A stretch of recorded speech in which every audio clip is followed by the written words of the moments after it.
కొత్త chapter. Remembrance with feeling, అనుభూతితో పాటు స్మరించడము. అదేమిటో చూద్దాం. అంటే అనుభూతి పొందుతూ స్మరించడం. I once asked Babuji if it is possible to resolve all problems including physical ones with just his remembrance alone.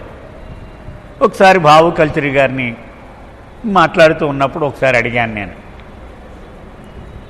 ఆయన ఎప్పుడు బాబాని జ్ఞాపకం అని మీరు చెబుతూ ఉన్నారు కదా మండలి వాళ్ళు, అన్ని సమస్యలు పరిష్కారం అయిపోతాయి, నాకు జబ్బు, నా ఆరోగ్యం, నా వికారం, ఇవన్నీ మొత్తం అన్నీ పరిష్కారం అయిపోతాయి అలా చేస్తే అని అడిగాను ఒకసారి Babuji. I answer this question because the Baba's quote which says. ఎందుకు అడిగానంటే అప్పుడే నేను బాబాది ఒక సూక్తి చదివాను, అది ఇలా ఉంది: the remedy for all ills is to remember me constantly and whole heartedly. నీకున్న సకల వికారములకు ఏకైక పరిష్కారము నిండు హృదయముతో నిరంతరము నన్ను జ్ఞాపకము ఉంచుకొనుటయే అని బాబా చెప్పారు. చదివాను అంచేతే మరి ఇక్కడ చెప్పాడు కదా అన్ని పరిష్కారం అయిపోతాయా అని బాబుజీని నేను అడిగాను. Babuji spontaneous reply was yes, it is possible to resolve all your problems including physical ones with remembrance alone provided it is done with feeling.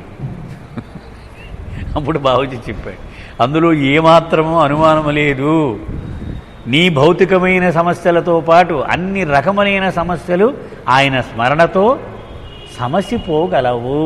కానీ ఒక కండిషన్ చెప్పాడు, ఆ స్మరణను అనుభూతితో చెయ్యాలి. అంటే పొద్దున అలారం పెట్టేసి బాబా బాబా బాబా బాబా బాబా బాబా బాబా అని మొదలెట్టి ఇంకెంతైంది టైము, అనుభూతితో కలిసి అంటే హృదయము సహజంగా ఆయన గురించి స్మరిస్తూ ఉండాలి.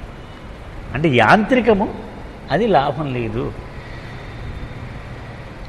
సో ఐ ఆస్క్డ్, మళ్ళీ నేను అడిగాను, how do you create that feeling? అది అదేలాగా వస్తుంది లోపల నుంచి, అనుభూతి అన్నది కూడా చెప్పు నాకు, అది ఎలా వస్తుంది నాలో? Babuji replied, the feeling will come when your impressions lessen, when your samskaric impressions weaken. సంస్కారాలు నిన్ను బలంగా ఇలా పట్టుకొని ఉన్నాయనుకో, లోపల గట్టిగా ఇలా పట్టుకొని ఉన్నాయనుకో, అప్పుడు నీకు ఎంతసేపు చేసినా యాంత్రికంగానే ఉంటుంది. ఈ స్మరణ అనేది అనుభూతిలోంచి రాదు. ఇవి కొంచెం నీరసం అవుతున్నాయనుకో, అప్పుడు నీకు అనుభూతి రావడం మొదలవుతుంది నీకు. Babuji pause and then he added, impressions will weaken only if you accept everything with poise and equanimity. మరి ఎప్పుడు నీరసపడతాయి ఈ సంస్కారాలు? మళ్ళీ నెక్స్ట్ ప్రశ్న, ఏ పరిస్థితినైనా స్థితప్రజ్ఞతతో నిశ్చలంతో అంటే నిబ్బరంగా నీవు ఎదుర్కోవడం అలవాటు చేసుకుంటే ఈ సంస్కారాలు నీరసపడిపోతూ ఉంటాయి. ఒక కష్టం వచ్చేసినప్పుడు నువ్వు ఇలాగా చచ్చిపోతున్నాను అనుకుంటే అవి మ్యాంచి నిన్ను బిగించి పడేస్తే తాళ్ళు వేసి కట్టినట్టే సంస్కారం.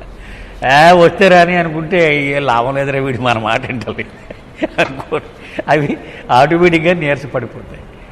అంటే దానికి మనం సమానమైన స్థాయిలో స్పందించి ఆవేశపడిపోవడం మొదలు పెడితే అవి మన చుట్టూ ఇంకా గట్టిగా బిగిసిపోతూ ఉంటాయి సంస్కారాలు.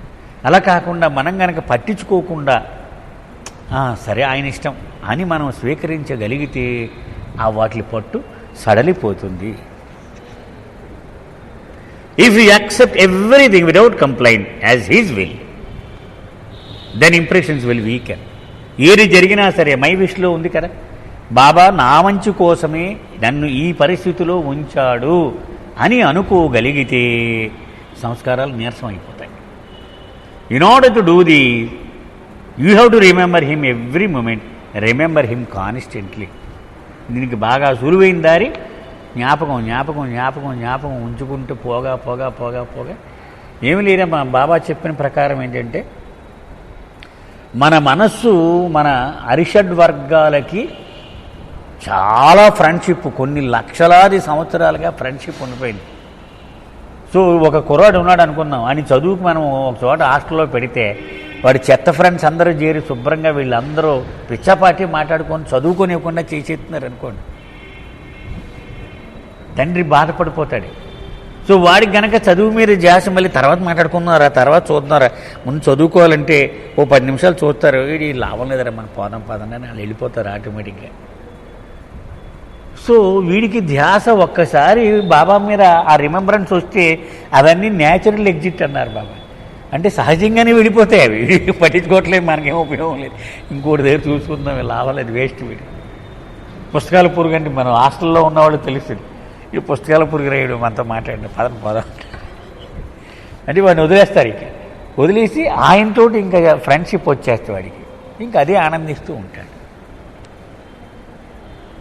Bauji concluded by saying that he has planted the seed of remembrance in everyone's heart. Bauji ఇలా చెప్పారు, ప్రతి మానవుడి హృదయంలోనూ తనను స్మరించుకోవడానికి ఉపయోగపడేటువంటి బీజాన్ని ఆయన నాటేసి వెళ్ళాడు ప్రతి హృదయంలో. It is for you to water it everyday. కానీ మున్సిపాలిటీ వాళ్ళు ఇప్పుడు అందరికీ గోతులు తీసి ఇళ్ల ముందు మొక్కలేసి వెళ్ళిపోతున్నారు. మరి మీ ఇళ్ల దగ్గర వచ్చారో లేదో తెలియదు, మాకు వచ్చారు మొన్న. కానీ మనం ఏం చెప్తాడో వాచ్మెన్ పిలిచారు ఆయన, అన్నాను పొద్దున్న సాయంత్రం నీళ్లు పోయాలి లేకపోతే చచ్చిపోతా సుమా అని చెప్తాడు. ఆ మొక్క వేసినది మాత్రం చేత అది ఏం ఉపయోగం లేదు. కాబట్టి మనం కూడా నిరంతరము బాబా బాబా బాబా బాబా అనే స్మరణ చేస్తూ దాన్ని బతికించుకుంటూ ఉండాలి. Babuji explain till it grows into A mature tree.